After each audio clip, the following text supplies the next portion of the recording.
Ladies and gentlemen, welcome back to the Havoc Hour. As always, I'm your host, Wreak Havoc. Good to be back with you guys on this lovely Thursday afternoon. We're in July, on our way back to some normality in terms of the world of sports. We're about 28 days out from the return of the NBA season. It's been an interesting week, real interesting week. Cam Newton's got a new home. Uh, I'm about to lose my cool with the Jets because this nonsense going on with Jamal Adams. Colin Kaepernick could be getting signed sooner rather than later. There's a whole lot going on. So we're just going to jump into it right from the top. Uh, like I said, July 30th, the NBA is back.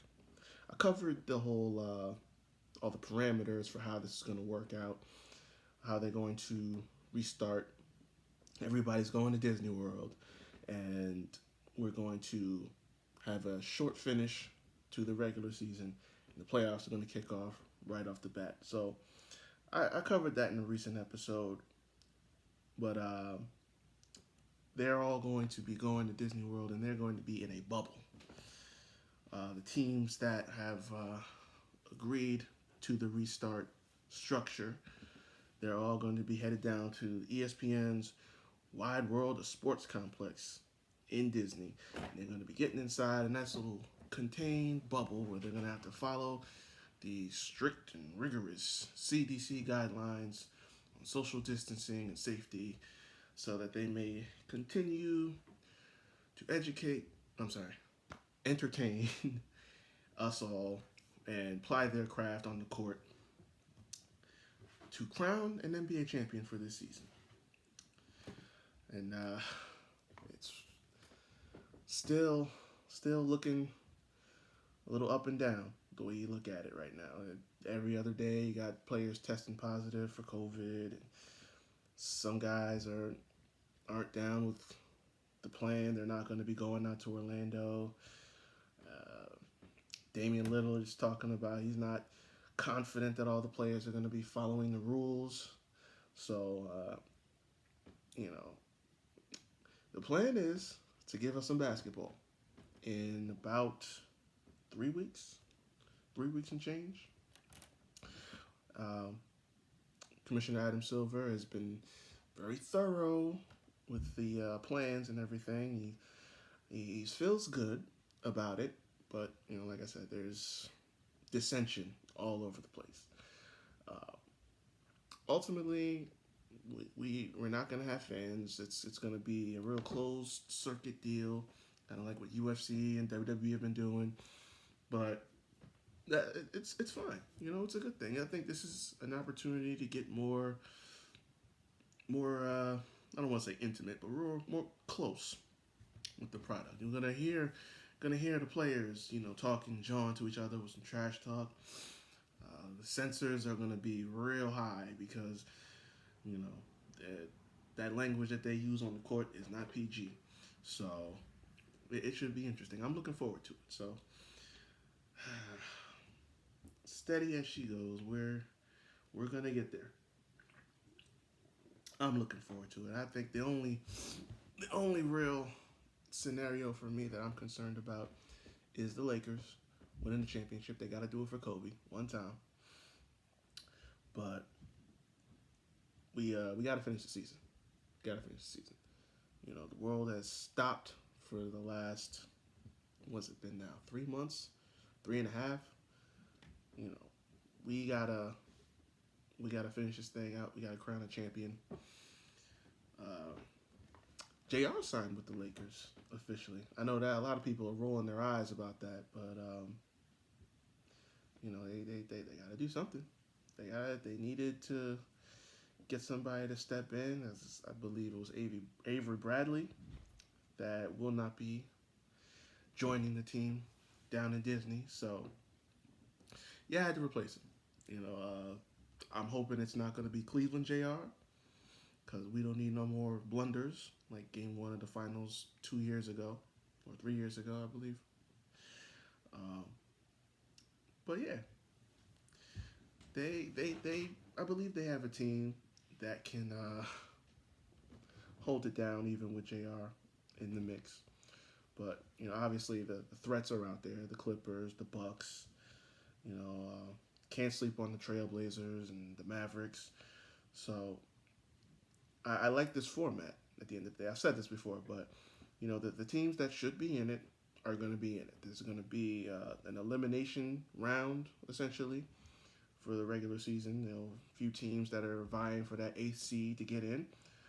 It's just gonna flesh itself out. Teams that can hang, and that can get it done, that can close it out in the end, they're gonna join the tournament, and then we're gonna get the playoffs. It's gonna be late, but better late than never. We have to crown a champion at the end of the day.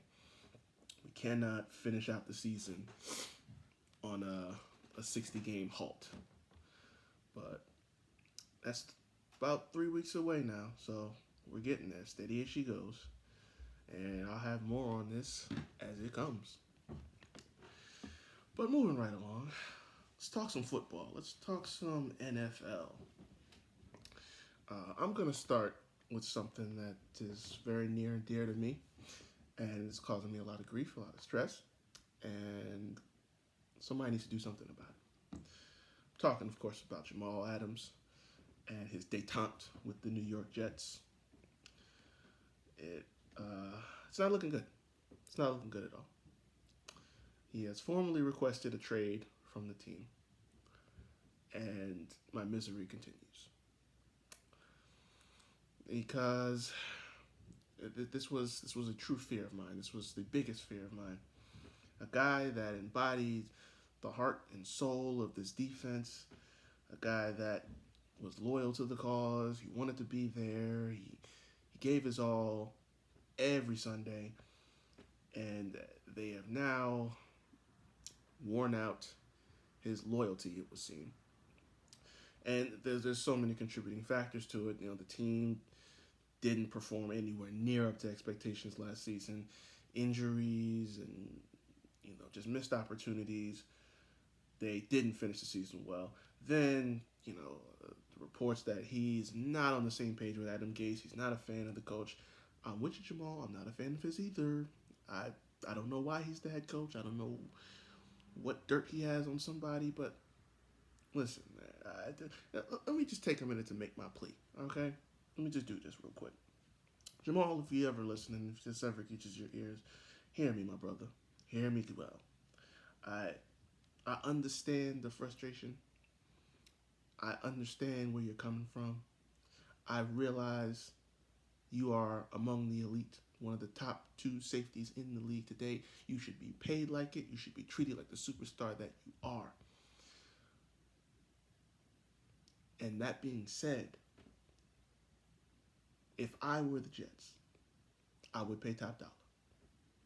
I understand that you have to make your stances and you have to dig your feet in the ground and let it be known that you're not going to be hassled and strong-armed like so many of these other players at the behest of the owners.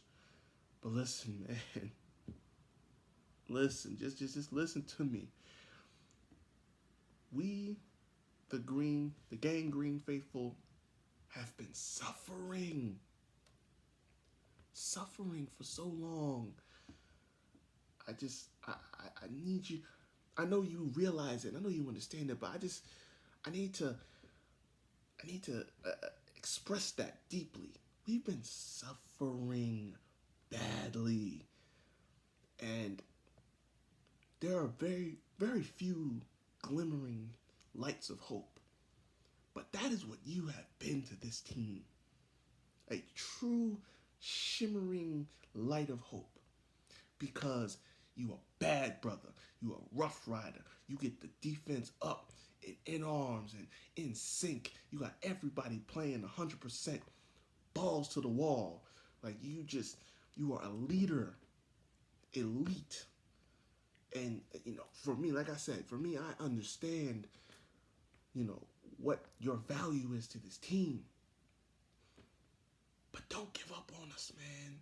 I know this is difficult. You know what I'm saying? I know that there's a lot going on, and it's tough. I get it. I really do.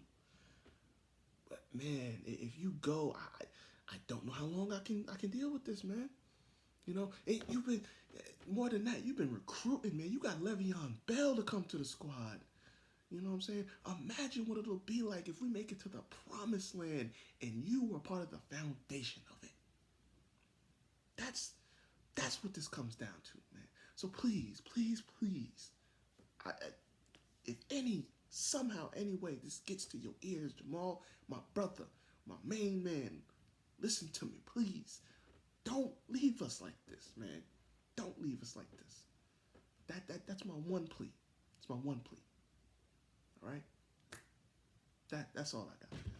That's all I got. Anyway, getting back to a little objectivity here.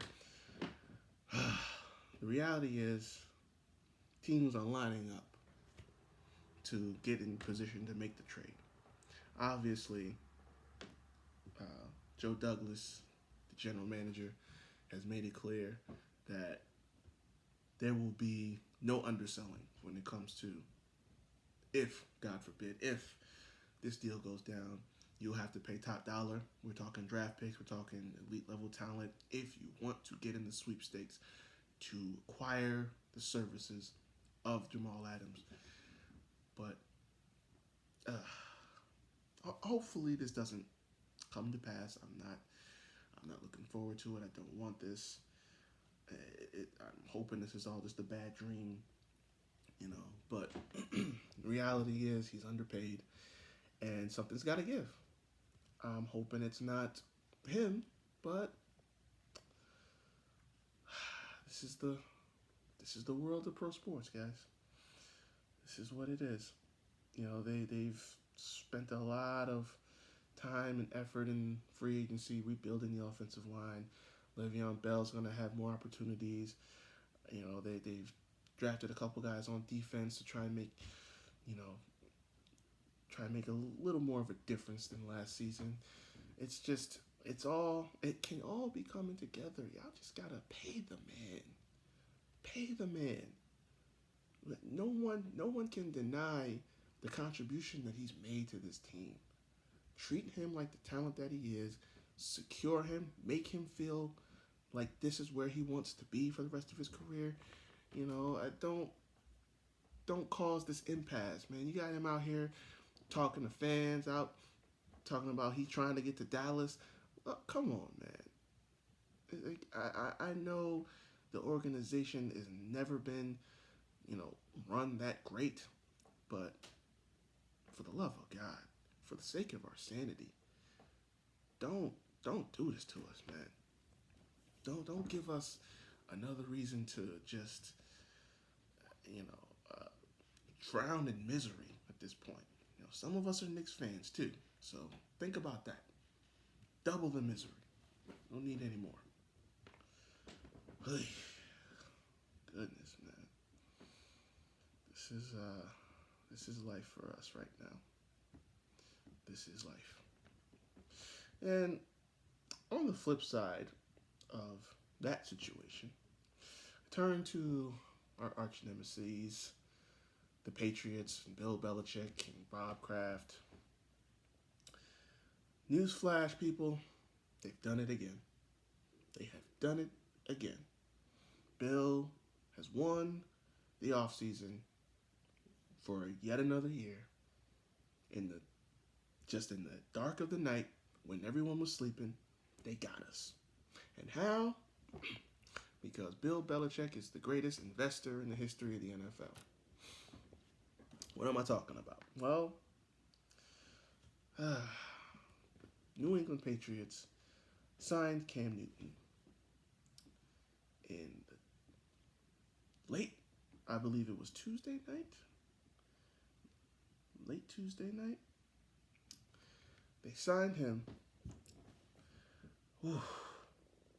Let's see here. They signed him to a $1.05 million base contract. We can make up to 7.5 in bonuses. Guaranteed $50K. So Bill spent the low for a former MVP, a man that took the Carolina Panthers to the Super Bowl just 5 years ago, a franchise QB at one point in time. You know, a lot of questions surround that currently, but the talent is there, no question. But Bill waited all the way till July when everyone had spent all their money in free agency, went through the draft, made their deals and picks and everything like that. And he done scooped up Cam Newton for the low. And barring anything unforeseen, I would imagine if he's 100%, if he's healthy, you know, if he's back to form, he will be the starter week 1 most likely. Now, here's why I say he's the best investor in the game, Bill Belichick is. This is his MO. Anybody else, any other team would look and say, you know, we're not going to pay top dollar for Cam Newton, but we're going to spend a little bit of money, especially if we got a quarterback vacancy somewhere. Bill Belichick says, no. I'm going to play the waiting game. And I'm going to snatch up somebody that seemingly nobody else wants. And I'm going to have him run the show. And then afterwards, we'll see what happens with him. Because ultimately, if he doesn't work out, I'll flip him. And I'll get some compensation for him. Example. If you go back to 2005, right? Bill Belichick drafted a guy by the name of Matt Castle. We remember him from the 2008 season because after 3 years of sitting on the bench, not ever seeing the light of day on the field unless it's preseason, Tom Brady took a shot to the knee in week 1 of the regular season, and Matt Castle had to step in and run the show. Matt Castle went on to lead that Patriots offense not to the playoffs, but to an 11-5 season. They just missed the playoffs because the Dolphins also had an 11-5 win season, and they got the tiebreaker over the Patriots because they beat them. That was the year of the Wildcat. They threw in everybody for a loop. But anywho, Matt Castle capped off that 11-5 win season in spectacular fashion. The following season, when Brady returned and took the show back over again, Bill Belichick said, well, Matt Castle, you are now expendable. And as a result, they said, oh, what do we do with Matt now? We got to trade him.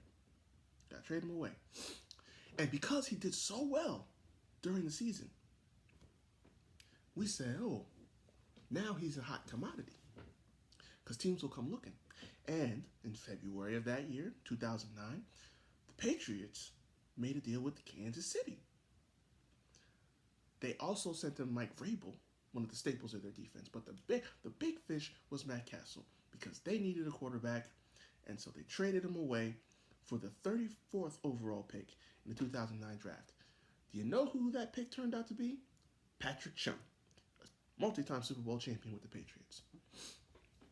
That was Exhibit A. Case in point, he took a quarterback that nobody wanted, brought him into the team. He had a great season, and then what happened? Flipped him for some draft picks and turned it into a piece that he could use to continue to win championships. He is an investor. Everybody's playing checkers. That man is playing chess. I'll give you another example. In 2014, this is one that everybody knows. They drafted Jimmy Garoppolo out of Eastern Illinois. Once again, nobody knew about this guy. It was in the second round. It was like the 62nd pick. But nobody knew about this guy. Bill said, give him to me. Now, this is the thing. Jimmy was supposed to be the future. Bill saw this guy like the heir apparent. He was going to say, when Brady's done, I'm going to shoot him in. Because by now, Brady's, you know, past, getting slowly past those prime years and hitting to the back end. So now Bill's putting a contingency plan in place. He's like, I'm ready. I'm good and set to start planning for the future. But I've covered this in some previous episodes. There was dissension among the ranks, management or ownership, I should say, because Bill is management. But ownership said, yeah, get him out of here, man. If Brady wants to keep playing to 45, damn it, he's going to play till 45. So Bill's hand was forced, and he had to trade him away. But the season before that, when Brady faced his little sanctions for Deflategate in 2016, he had to miss the first 4 games. In those first 4 games, Jimmy Garoppolo stepped in. He was the starter for the first 2 games. He got hurt, and Jacoby Brissett had to step in.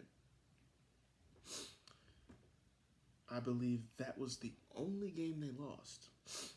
They went 3-1 over the stretch.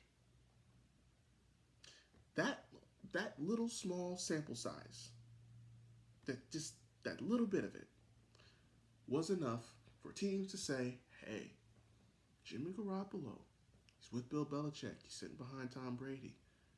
We could use him. We could snag him away. So the Niners started having some conversations. The Bears, the Browns had rumored to be talking to them as well, but ultimately, again, like I said, ownership stepped in and said, you got to get rid of him.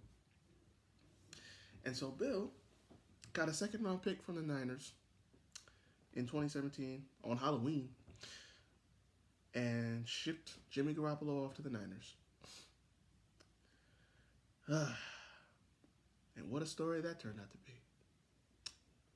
Guy just played in the Super Bowl this past February, before the world shut down. But another second-round pick for the Patriots, ultimately. But this is what he does. By the way, I forgot about Jacoby Brissett, the backup. He got flipped for draft picks to the Indianapolis Colts. This is the game that this guy plays at the end of the day. So why am I saying all this? Why am I going off on this tangent? I say that because he just did it again. Cam Newton, an MVP in 2015, led his team to the Super Bowl in 2015, the 2015 season.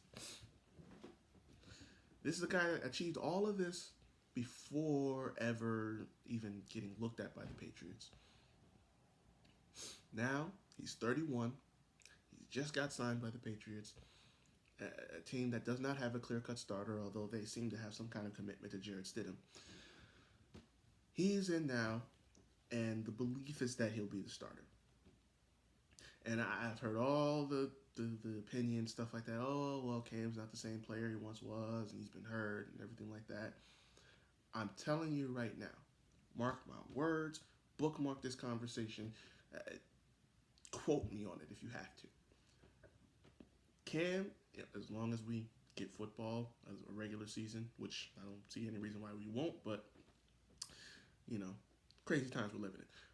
We get a regular season in the NFL, fans or no fans, Cam will have a damn good year. I'm telling you that right now. That man is over a decade younger than Tom Brady. He's not the same mobile player that he once was. He doesn't have the quite the same oomph to his step that he had when he came in 2011. It's been a while now, but he still has mobile ability. He is a dual threat quarterback. He can do things that Tom Brady cannot. That man, I don't care what the Patriots do, because Lord knows I don't want to see them in the playoffs or in the Super Bowl. But Cam is going to have a resurgent season.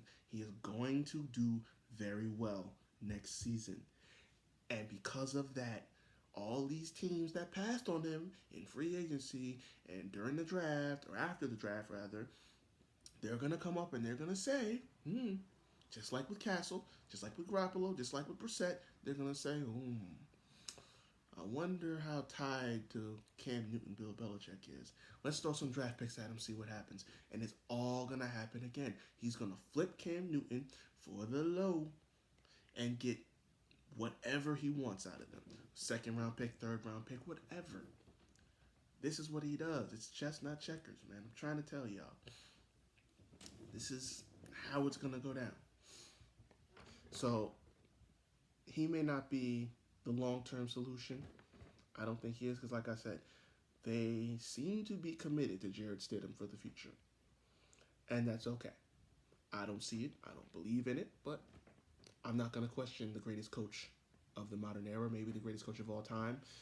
I'm pretty much set on that title at this point.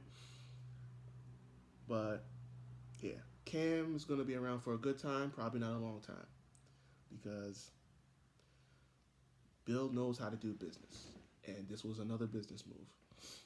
And I'm telling you right now, mark my words, he's going to go out there, he's going to show out, probably another winning season, they'll probably be in the playoffs again, and then, I don't know, we'll see before the Super Bowl, after the Super Bowl, depending on how they finish, you're going to see it. Cam's going to get traded to another team that's having quarterback problems or has a vacancy, and they're going to cough up some draft picks, and Bill's going to start the process all over again. This is what he does, man. This is why he's the greatest. Plain and simple. Just be prepared. Like Scar said, be prepared. Because it is not a matter of if, it's a matter of when. He got us again, y'all. Got us again. My misery continues year after year. I thought I was going to catch a break. But I guess it's not in the cards, y'all. It's not in the cards. Another thing that's interesting about the Cam situation is now that he's been signed, there's a lot of talk that Colin Kaepernick, the illustrious, infamous Colin Kaepernick, could be on his way back to the NFL. Now, don't quote me on this because it's all preliminary. Nobody knows for certain. But there's been a whole lot of chatter that many teams have been sending out feelers to his representation, his people, about bringing him in for a workout. Obviously, the wake of the protests about George Floyd and Breonna Taylor and a host of others, the awareness to the Black Lives Matter movement and the police brutality situation and everything like that, suddenly pro teams and major corporations and everything has suddenly become awakened to the plight of the African American in this country. And I'll get to that a little bit more with the NFL in a second. But, all of a sudden now it seems like the door that was closed recently after Colin Kaepernick's little debacle with the workout a few months ago, that door has apparently not been closed because some teams are quietly, as quiet as possible, tossing their hats in to say, hey, let's see what they got. Apparently, the Patriots, before they signed Cam, were considering signing Colin Kaepernick. This is just what's being said. That was actually mentioned on ESPN.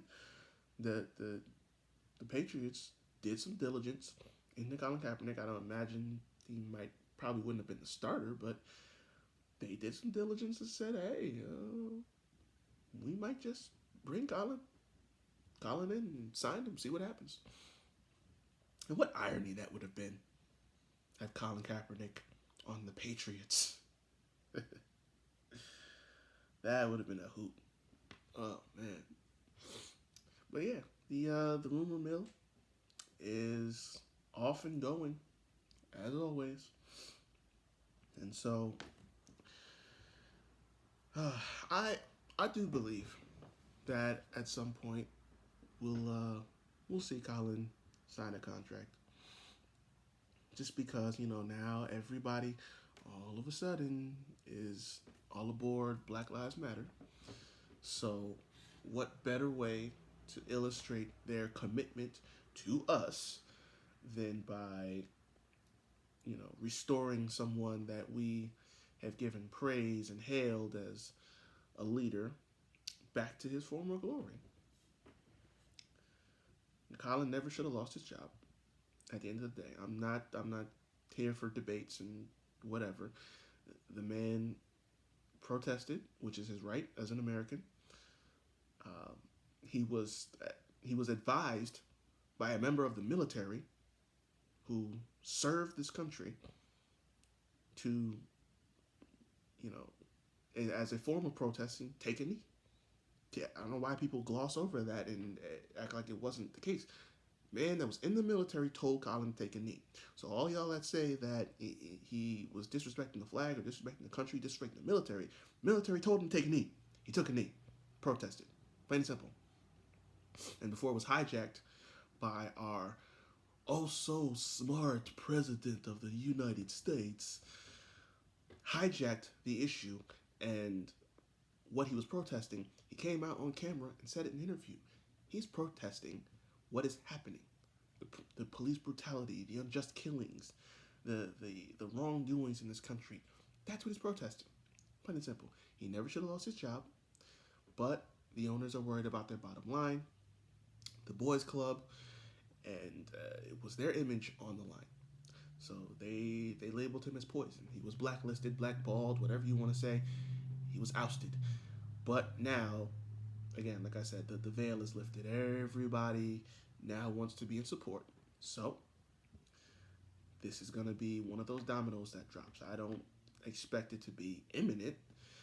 I don't imagine that it'll be something that happens quick. I think maybe just before the season starts, perhaps, if I had to guess. It won't be soon. But I don't know. Anything could happen. Injuries happen all the time. I've said in the last couple seasons that Colin should have been signed by somebody. You look at some of these quarterbacks that have been playing today, it's god awful. You know what I'm saying? Guys like Nate Peterman and even Mitch Trubisky, the guy that they traded up to number 2 to get. You know, everybody's buying into the whole Gardner Minshew hype. I don't think he's that good. But this is just examples I'm throwing out here. These are guys that go out on Sundays as starters and play. But Collins was sitting on the bench because he took a knee. You know what I'm saying? So that's all I'm saying. I'm not saying the guy's a starter. I'm not saying he should be top tier paid, elite level status, like he should be the guy. I'm not saying that. But to say that he's not on a roster competing, that is my problem. That is why I say he never should have lost a job. And that's why I say he should have been signed years ago. A while ago. And so, if it happens now, good. And if it doesn't, then we know what the deal is. You know. And since I mentioned it, NFL growing to get more awakened to the plight. This just in about half an hour ago. After all this fuss and discussion all over about the anthem, the flag, and the disrespect towards it with these protests, NFL just announced, now 30 minutes ago, that Lift Every Voice and Sing will be played before the national anthem during season openers.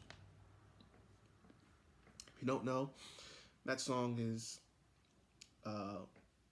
universally recognized as the Black national anthem. So now,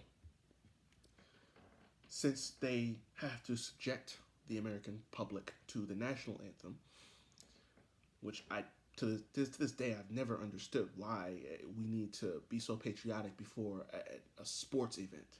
It's not like we're doing anything crazy. We're playing a game, basketball, football, baseball, whatever. I don't understand why we have to be so patriotic before that. But anyway, because they subject the fans and the adoring public around it to the national anthem before any games are played, as far as the NFL anyway. Before the national anthem, we're gonna get the black national anthem. Um, yeah, I don't have I don't have much of a response for that. I really don't. At some point, pandering just becomes sickening. You know, I everybody appreciates support and knowing that you hear us and what we're going through and what we are trying to illustrate to the people out there. It's appreciated, but at the same time, it's like, one, you're late, very late, and two, now you care. Now you care so much. You know, not to bring this up again, but that's what Cap was doing. He told you 4 years ago what was up. You didn't listen. You called him all kinds of names and said he's disrespectful and he should never play again. You drug him through the mud and you wiped your hands clean of him. But now you want to be so supportive. It's like you're late and it's not, I'm not feeling it. I'm really not. At this point, why? What are you doing it for? Like you're pandering to black folks. And obviously I understand business, so I know you don't want to lose your consumer.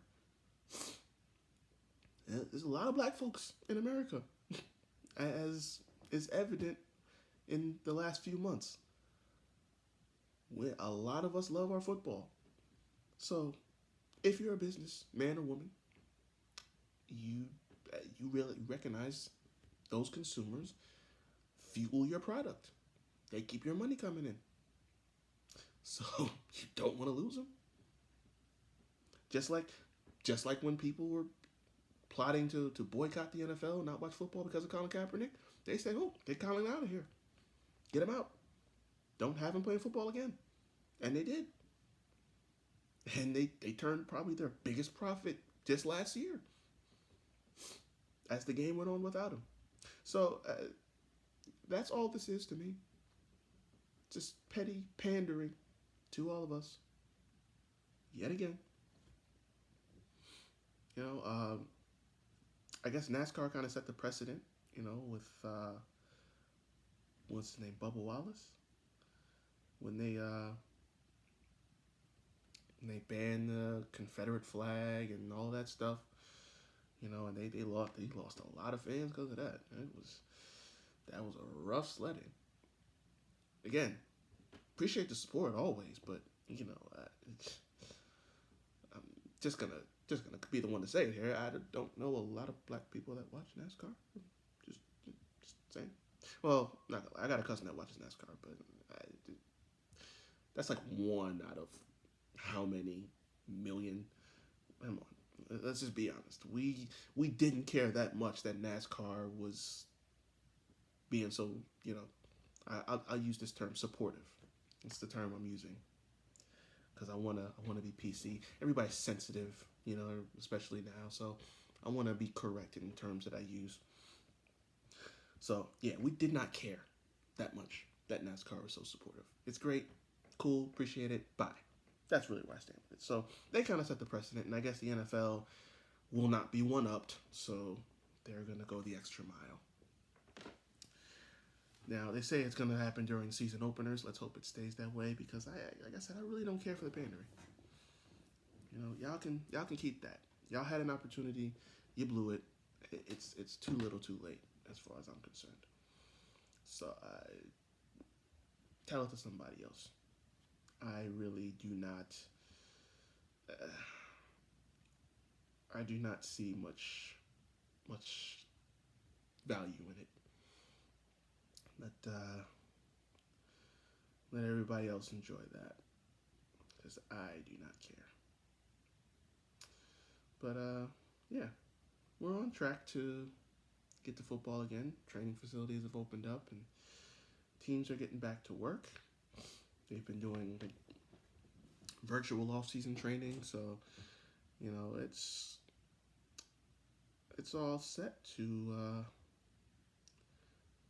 get back to business of America's current pastime. Because as much respect as I have for baseball, I think it's safe to say in the modern day, currently, the real pastime is looking more like American football. Now, that might get some flack from people, but it's just observation, guys. Come on. It's just like with MMA to boxing. The times change. MMA has become more popular and more mainstream, and they're taking over. And boxing is good, but it's not having its day right now. That's where we stand in terms of baseball to football. Football is revolutionized, and all the ratings are jumping through the roof in comparison, and it's just the way it's swinging right now. So yeah, nothing personal, just is what it is. So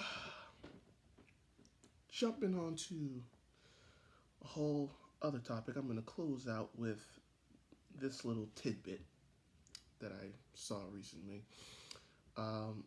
ESPN did a little mini awards for the UFC for the middle of the year, since we just passed through June. We're halfway through 2020, thank God. They did a little, mid-year awards for, what we've seen thus far. And I'm taking a look at some of them, and some of them I agree with, others I'm very split about. But just to give you some tidbits here, best fight of the year so far, 2020. They went with Zhang Weili versus Joanna Jędrzejczyk. You got no argument from me. A lot of people are saying Dan Hooker versus Dustin Poirier just last weekend. I gotta watch it again, but climbing real high up that list, I have trouble arguing that point. But I just have my preference. I was on the edge of my seat watching Weili and Jędrzejczyk. That was phenomenal. That was inspiring. You just look at both of their faces after it. That's really what it's the visuals. Like Poirier and Hooker put on a clinic in MMA, in the art, the sport of mixed martial arts. They put on a clinic. But Joanna and Zhang Weili put on they went to war. They showed just absolute heart and spirit of warriors. And it's not to say that Hooker and Poirier didn't, but it's just like, Joanna and Zhang was just like, you wondered how they were continuing.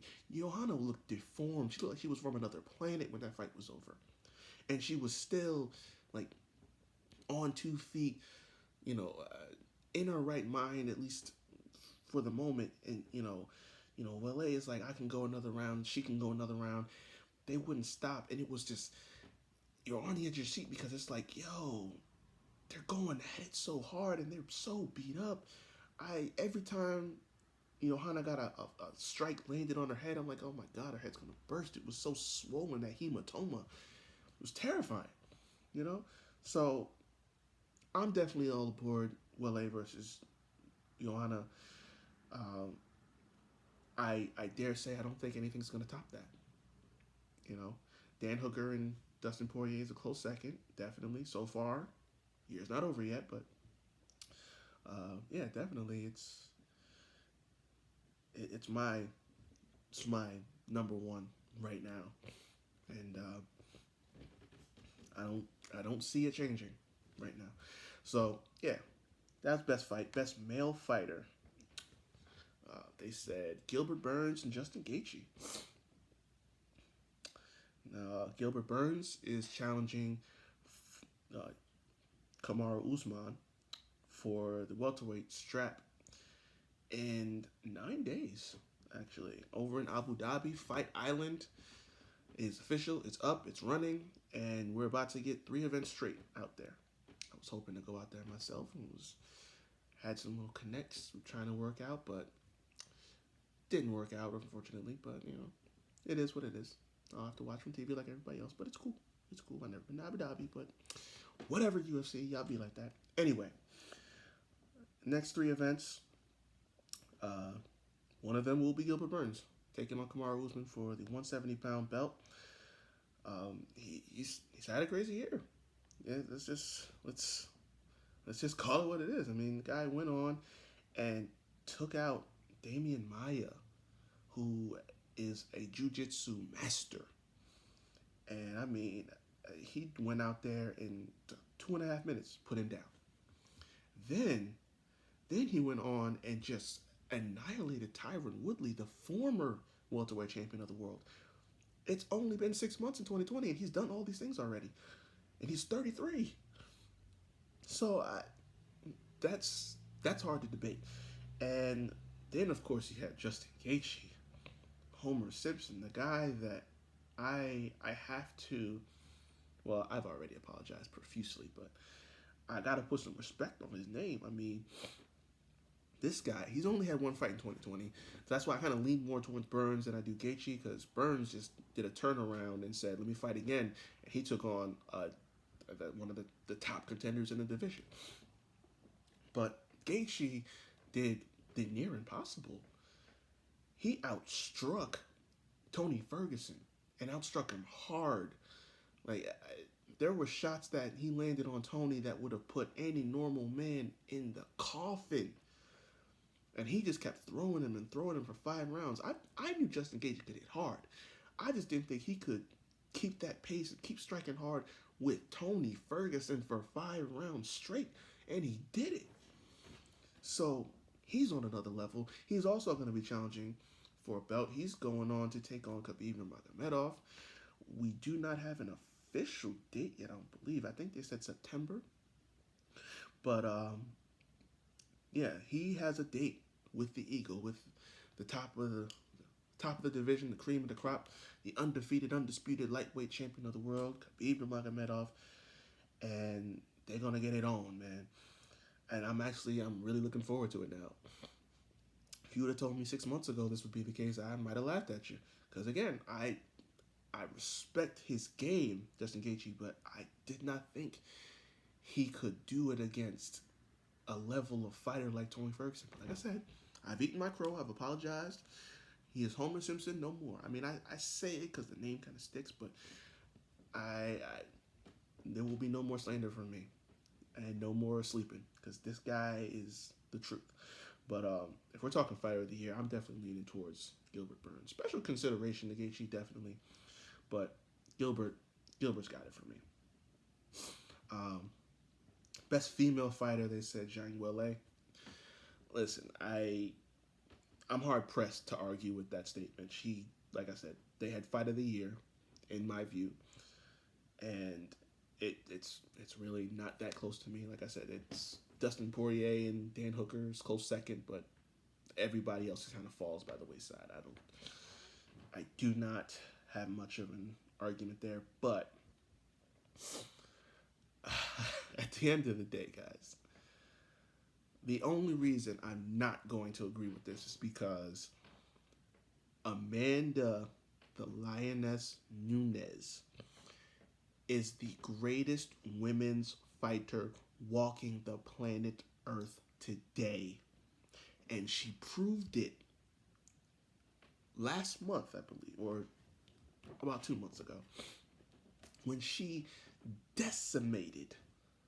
absolutely decimated Felicia Spencer. There we go. Almost forgot for a second.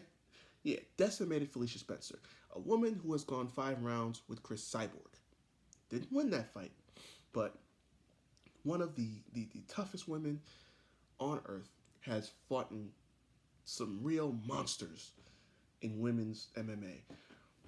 And she's got a lot more. I've earned tremendous respect for her, but at the end of the day, she was not gonna beat the GOAT, and I can't put anybody above the GOAT until I don't know until she loses.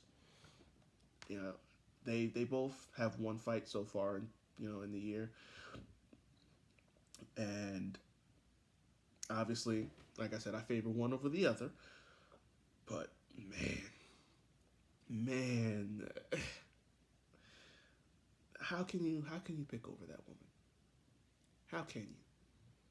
Like, she instills fear. When you look at her fight, she looks like she's a serial killer. She's got this devious, sinister smile on her face when she's stalking her opponents down. Look, no disrespect whatsoever to Zhang Weilei, but Amanda Nunes has a presence when she steps in the cage every single time. She has an aura. You know, I can't say enough what she has done in this sport.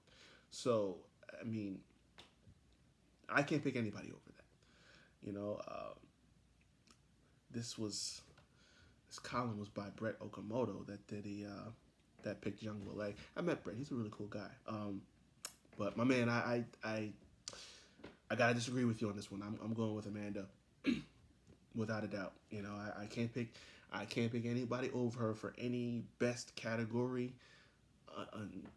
until something dramatic happens. Either if she retires or if she takes a bad loss, which I don't see happening. I don't foresee. But yeah, it's Amanda and everybody else. It's her world we're living in. Anywho, moving right along here. Biggest surprise: Henry Cejudo's retirement on May 9th.